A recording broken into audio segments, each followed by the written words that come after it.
And now Kawa Jabary, where are you? Oh, there, Kawa, who is from northern Iraq, the Kurdish region of Iraq. He was arrested for political activities against the Kurdish Regional Government in 1994. And after Kawa was released, he left Iraq for Turkey. And in Turkey, he was given political refugee status and sent to Canada. Kawa has been in Canada since 1997. He's since completed an undergraduate degree majoring in political science at Simon Fraser. And this coming September, he begins a master's program at Simon Fraser as well. So we're going to hear your story as well to really ground this question in specifics. Thank you.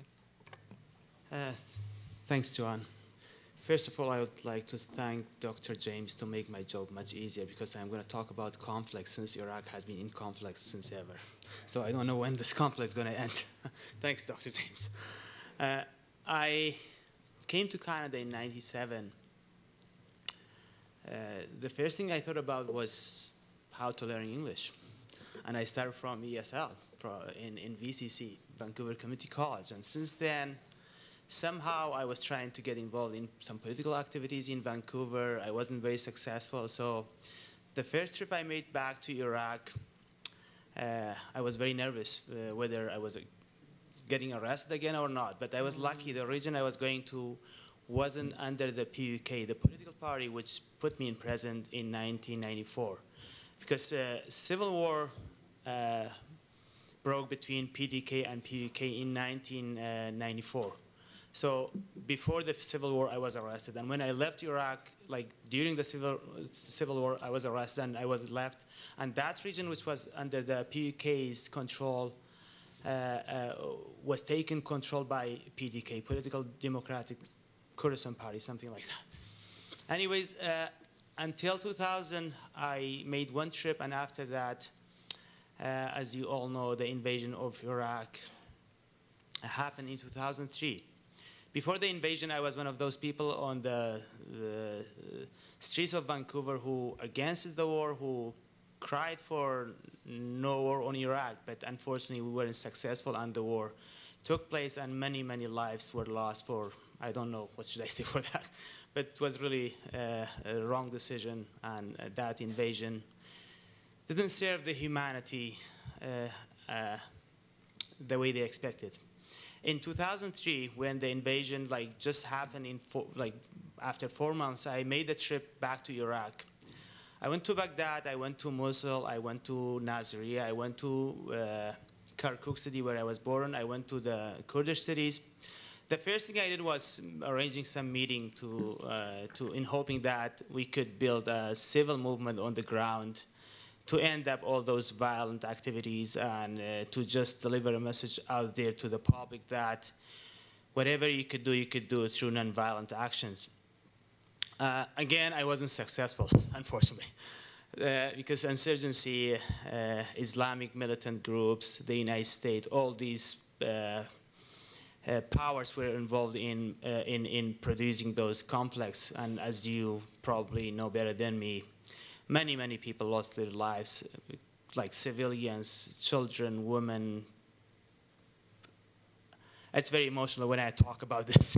I don't want to go there. In 2006, I made another trip for the same purpose, again and again, back and forth between Canada and Iraq. While I was trying to survive somehow in Canada, I was collecting some money, go back there for the same purpose. As you see the picture, I was all the time between people and talking. Until the recent unrest in the Middle East. So I just came back in April. I stayed there for about 40 days with my family. When I was there were several activities happening in the region, and I was really mad at the Western media, the way they covered those news.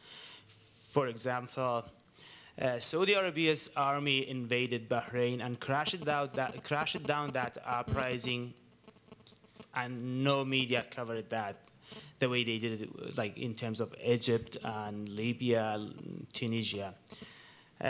Again, the Kurdish political parties crashed down those uprisings that were occurring in those Kurdish cities, and no single Western media covered that. More than 14 people killed by the security force and Kurdish police. And as I said, not single media like mentioned these in the Western countries. And inside, unfortunately, what we felt was that every single person believed that the only way to get rid of these corrupted individuals like politicians was through violence, through attacking them by AK-47. And it was kind of starting over another term of civil war. And fortunately, that didn't happen. Somehow it stopped somewhere, even though people didn't get what they came on the street for. But the good news was that that civil war didn't happen one more time. Now, what's going on the ground between those groups? You have the government, like a coalition government by the PDK. Party, Democratic Kurdistan Party, and PKK, Patriotic Union Kurdistan, which is led by Jalal Talabani, the Iraqi president, the current Iraqi president, and the other party is Masoud Barzani. These two individuals, they have controlled the whole region, and their cousins, brothers, son-in-laws, like whoever related to these people are in power. They have somehow ripped off the country. They sell oil illegally. They do the worst thing you could imagine. I am Kurd. I am one of those people, and I love to see independent Kurdistan, but I don't think these kind of politicians gonna lead us to this like dream. Anyways, in my last trip, I had about 3 TV interviews. I had about like many meetings with those people who were organizing these rallies. I was talking about like the importance of adopting Gene Sharp's advices, non-violent political actions in order to achieve some change in the political system.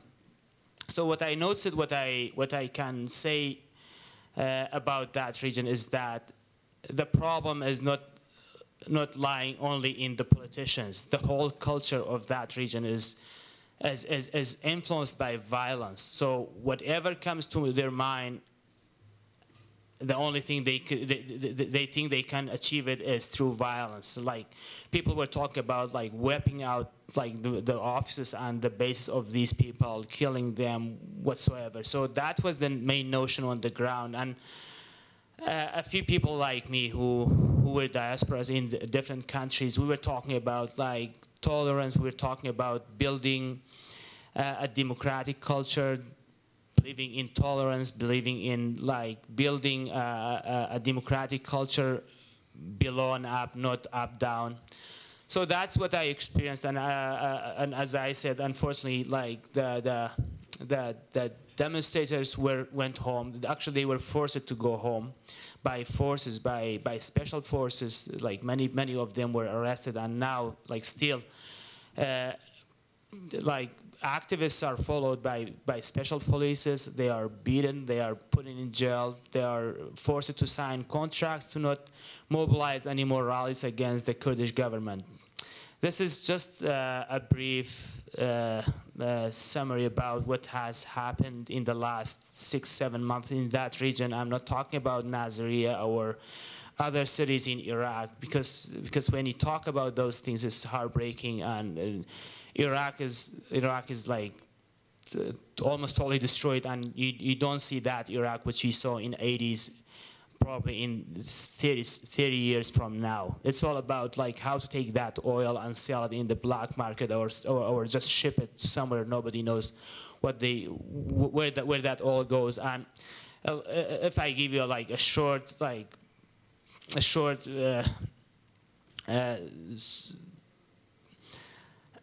summary about what's going on, people still have no electricity, people still have no running water, people are still like not secure. People are kidnapped when they belong to wealthy families. Like in return, they ask for money. There are some development, but it's very they are happening at a very low level. Thanks for your attention, and thank you again for this organizer, the organizer of this event. Thank you.